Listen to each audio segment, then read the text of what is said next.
Ujambo na karibu. Timu ya Kenya jana ilitia aibu ama ilileta aibu kwa wakenya baada ya kufungwa mabao 8 kwa nunge.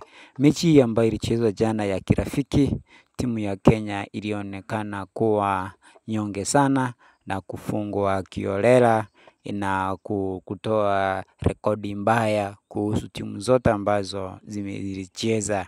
Kuna timu ambayo ilikuwa imefunga mabao kama hayo, kama namna ambavyo Kenya ilifungwa.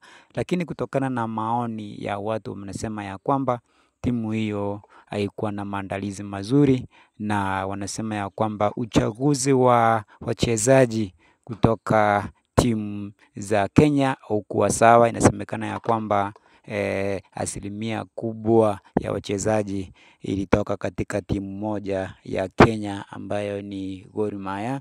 Wakasema ya kwamba usawa hukuwepo katika uchaguzi, jambo ambalo lilifanya kuonekana kama kuna mapendeleo fulani na kuacha wachezaji wengine wazuri, jambo ambalo lilifanya wakafungwa mabao mengi namna ambavyo hatujawahi ona kwenye historia ya kandanda.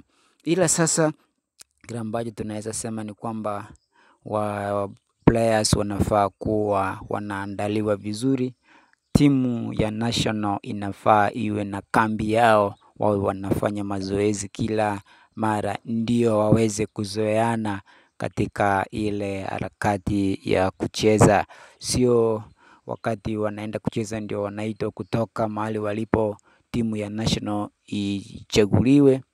Players wawe wanalipwa kila mwezi, wawe katika kambi wanafanya mazoezi, wanaandaliwa vizuri, ndio tuone kama tunaweza enda mbali.